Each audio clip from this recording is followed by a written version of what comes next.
താൻ പാപിയാണ്. നാഗലോകത്തിന്റെ നിയമങ്ങൾ തെറ്റിച്ച് തന്റെ മാതാവിന്റെ വാക്കുപോലും കേൾക്കാതെ ഇങ്ങോട്ട് വന്നു. അവസാനം സ്നേഹിച്ചുകൊണ്ട് കൂടെയില്ലാതെ നാഗലോകത്തിന്റെ വാക്കുകൾ തെറ്റിച്ച് സ്വന്തം മാതാവിന്റെ വാക്കുകൾ കേൾക്കാത്ത നമുക്കിനി ഈ ലോകത്ത് ജീവിക്കാൻ ഒരവകാശവുമില്ല.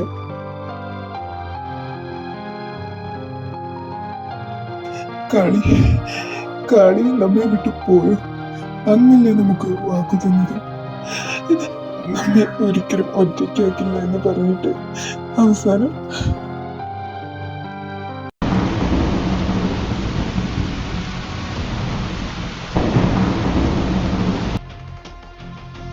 ശിവേന്ദ്ര, നിന്നോട് നാം അന്നേ പറഞ്ഞതാണ്, നീ കാരണം നമ്മുടെ മകന്റെ കണ്ണിൽ നിന്നും ഒരു തുള്ളി കണ്ണീർ വീണാൽ നീ അതിനനുഭവിക്കുമെന്ന്.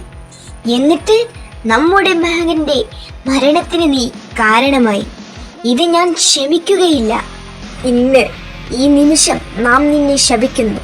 നമ്മുടെ പുത്രൻ അനുഭവിച്ച വേദന അതെന്താണെന്ന് നീയും മനസ്സിലാക്കും. ജന്മജന്മാന്തരങ്ങൾ നിന്നോടൊപ്പം ഈ ശാപവും നിലനിൽക്കും. യഥാർത്ഥ സ്നേഹം നഷ്ടപ്പെടുന്നതിന്റെ വേദന നീയും മനസ്സിലാക്കണം.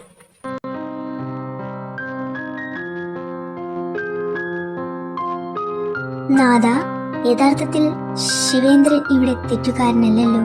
ദേവി, എല്ലാ ശരികൾക്കു പിന്നിലും കുറെ തെറ്റുകളുണ്ട്. എല്ലാ തെറ്റുകൾക്ക് പിന്നിലും ശരികളും.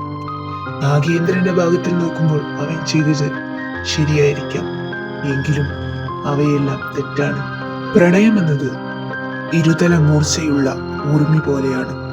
സൂക്ഷിച്ചുപയോഗിച്ചില്ലെങ്കിൽ ഉപയോഗിക്കുന്ന വ്യക്തികളുടെ ജീവനെടുക്കും. എന്നാൽ അതേസമയം അതിനേക്കാൾ ശക്തമായ മറ്റൊരായുധവുമില്ല.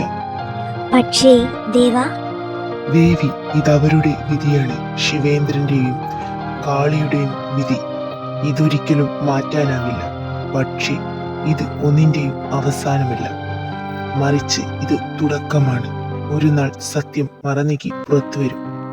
അന്നവർ ഈ പ്രപഞ്ചത്തെ സാക്ഷിയാക്കി ഒരുമിക്കും.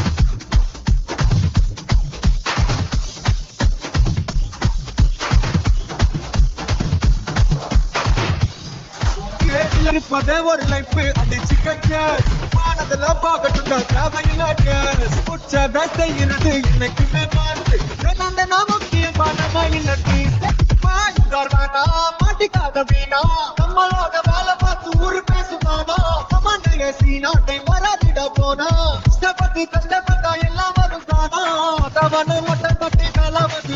എടാ നോക്കടാ പെണ്ണിനെ, കൊള്ളാലേ. ഏത് അവളോ? അവള് പോരെ, കഴിഞ്ഞ ആഴ്ച എൻ്റെ ഒപ്പായിരുന്നു. ഒരു സുഖം കിട്ടുന്നില്ല.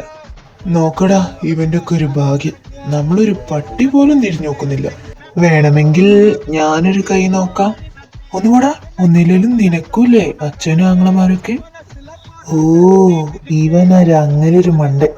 ഇനി എന്ന് മനസ്സിലാക്കാനാണോ ആവോ? ആര്? ഞാനോ? എൻ്റെ നിഷ്കളങ്കമായ മുഖം കണ്ടിട്ട് നിനക്ക് അങ്ങനെ വിളിക്കാൻ തോന്നുന്നുണ്ടോ? ഏയ്, അതിവിടെ. അല്ല, നാളെ നിങ്ങൾ എപ്പോഴാ പോണേ? നിങ്ങൾ കേരളത്തിൽ പോവാന് പോരാളി സമ്മതിച്ചോ? രാവിലെ ഒരു 10 മണിയൊക്കെ ആകുമ്പോഴാണ് ഫ്ലൈറ്റ്. പിന്നെ പോരാളിനോട് പറഞ്ഞിട്ടില്ല, പപ്പേനോട് പറഞ്ഞു. പപ്പ സമ്മതിച്ചു. അല്ല, നിങ്ങളുടെ പോരാളിക്ക് എന്താ കേരളത്തോട് ഇത്രയും വെറുപ്പ്? ഏയ്, വെറുപ്പൊന്നുമല്ല. നിനക്കറിയാലോ മമ്മയും പപ്പയുടെ മാരേജ് എങ്ങനെയാണെന്ന്. മമ്മി അറിയണത് ഒരു ഇല്ലാത്ത നമ്പൂരി കുട്ടിയാ, പപ്പ അറിയുന്നത് ഒരു ക്രിസ്ത്യനും. അന്നുണ്ടായ എന്തോ ഒരു പ്രശ്നമാണ് ഇതിനൊക്കെ കാരണം.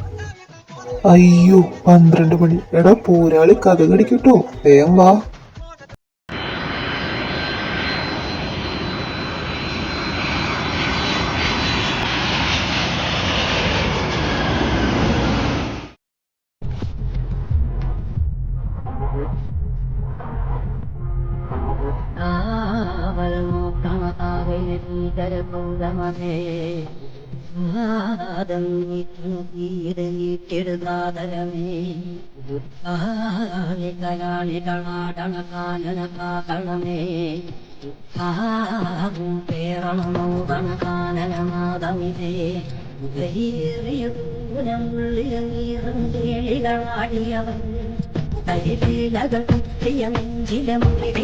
ക്ഷണകാലനവൻ അരിയമ്പിനും അമ്പലമം വിളിതേനിലും അമ്പലമേട്ടിലുമേ തണതിന്നു കുകഞ്ഞു പടരണു കരികരമുടയണു തുടങ്ങിലെ പിടിവള്ളി കൊടിയണ തുടങ്ങിട്ട് ചെറുമ്പവും ചൂരും കെട്ടിട്ടോടും നേരം തീരം കാണാടി താടി താളം തെറ്റിക്കേളം തീരം തീയ തീരുക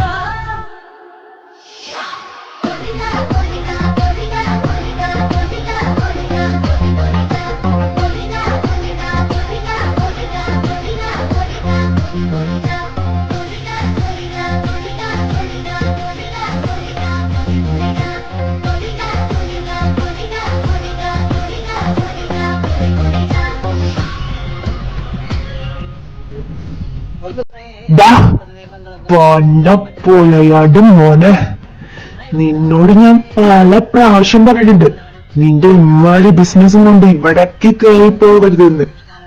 നീ എന്തൊക്കെയിട്ട് ഉണ്ടാക്കാൻ നിൽക്കല്ലേ? ഞാനതൊന്നും ആവർത്തിക്കില്ല. ഇനി നിന്നെ നിന്റെ കൂട്ടാളിയാവ് ഈ സ്കൂളിന്റെ മുമ്പിൽ കണ്ട പിന്നെ നീ കാണാൻ പോകുന്നത് ഇപ്പൊ കണ്ട ഇന്ത്യനായിരിക്കില്ല. അത് നിനക്ക് താങ്ങാനാവില്ല. ഇന്ദ്രേട്ടനെ ചെറിയച്ഛൻ അന്വേഷിച്ചിരുന്നു കേട്ടോ.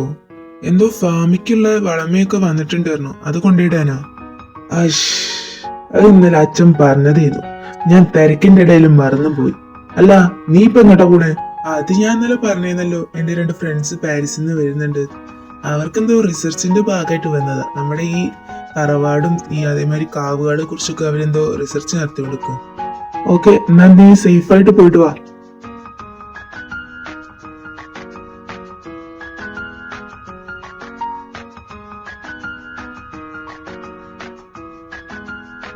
അളിയാ, നിന്നെ എത്ര നാളായടാ കണ്ടിട്ട്. മിസ് യുടാ. ഞാനും ഇവിടെയൊക്കെ തന്നെ ഉണ്ട്, എന്നെയും കുറിച്ച് പരിഗണിക്കാവുന്നതാണ്. അതിന് നീ ഏതാ ചെക്ക?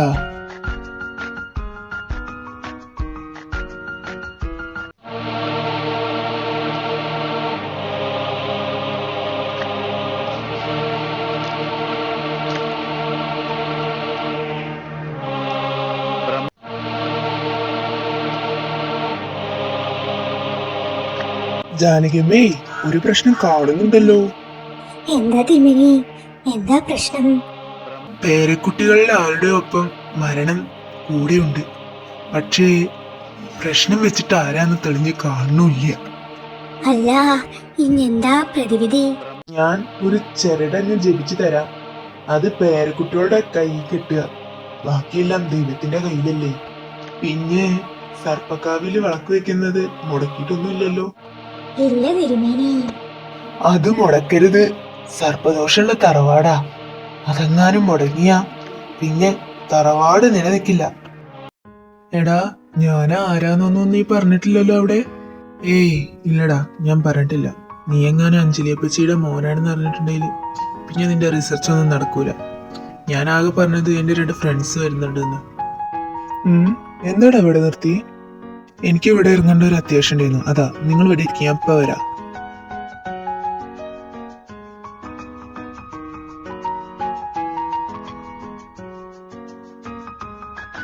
Wow, it's very amazing. I like it.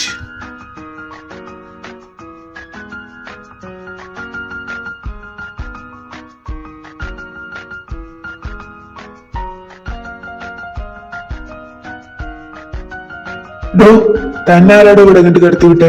തനിക്ക് ആരാ ഇവിടുത്തെ ഫോട്ടോ എടുക്കാനുള്ള പെർമിഷൻ തന്നെ? അത് ചോദിക്കാൻ താൻ ആരാടോ? ഞാൻ വേണേ ഇനിയും ഫോട്ടോ എടുക്കും, വേണേ തന്നെ ഫോട്ടോ എടുക്കും. താൻ എന്താ ചെയ്യാ? ആ കൈ ഞാനങ്ങ് വിട്ടു. ഏട്ടാ, അതെന്റെ ഫ്രണ്ടാ. ഞാൻ രാവിലെ പറഞ്ഞായിരുന്നില്ലേ, ഇത് അച്ഛനെ ഏൽപ്പിക്കാൻ പറഞ്ഞിരുന്നു. ഇത് ഞാൻ തരാൻ വന്നതാ. നീ എന്താ ഇവന്മാരെയും കൊണ്ട് ഇങ്ങോട്ട് വന്നേക്കുന്നേ? വീട്ടിൽ പോയില്ലേ? ഇല്ല, ഞാൻ നേരിട്ട് വന്നതാ. എന്നാ നീ വീട്ടിൽ പോവാൻ നോക്ക്. ആരടാ അയാള്? അതാണ് ഇന്ദ്രേട്ടൻ. വെറുതല്ല, നീ പറഞ്ഞ മാതിരി തന്നെ നല്ല കലിപ്പന.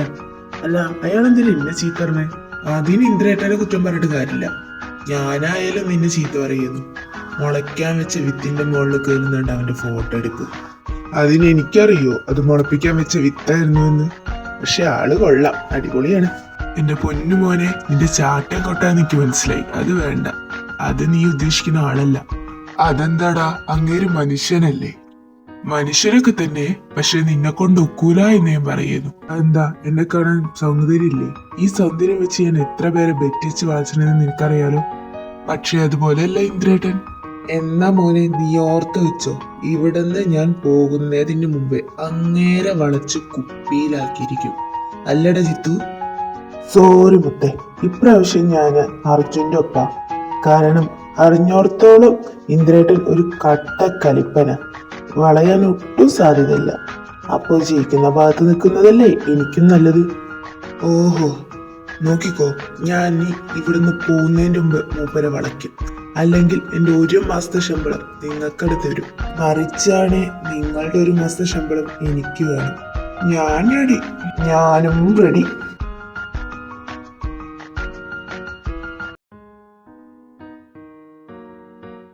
ഹലോ ആർമീസേ, സുഖാണ്, സേഫാണെന്ന് വിചാരിക്കുന്നു. ഈ സ്റ്റോറി നമ്മുടെ ഈ ചാനലിൽ ഫസ്റ്റ് ഇടുന്ന സ്റ്റോറിയാണ്. ഇതിന് മുമ്പ് സ്റ്റോറി ഇട്ടിട്ടില്ല എന്നല്ല, അതൊക്കെ നമ്മൾ ആ പഴയ ചാനലിന് റീ അപ്ലോഡ് ചെയ്തതായിരുന്നു. ഈ സ്റ്റോറി നിങ്ങൾക്ക് ഇഷ്ടപ്പെടുമോ എന്നൊന്നും എനിക്ക് അറിഞ്ഞൂടാ. ഞാൻ വിചാരിക്കുന്നു നിങ്ങൾക്ക് ഇഷ്ടപ്പെടുന്നു. പിന്നെ എന്ന് വെച്ചാൽ മറ്റേ ചാനലിൽ ഞാൻ കംപ്ലീറ്റ് ആക്കാത്ത സ്റ്റോറീസ് ഒക്കെ ഉണ്ടായിരുന്നു. അത് ഞാൻ കംപ്ലീറ്റ് ആക്കും, പക്ഷെ എപ്പോഴല്ല. കാരണം എന്താ വെച്ചാൽ ഒരു റീച്ചിങ് ഇല്ല നമ്മളെ ചാനലിന്. അത് കിട്ടിയ ശേഷം എല്ലാവരുടെ അഭ്യർത്ഥനയും മാനിച്ചുകൊണ്ട് ഞാൻ ചെയ്യുന്നതായിരിക്കും.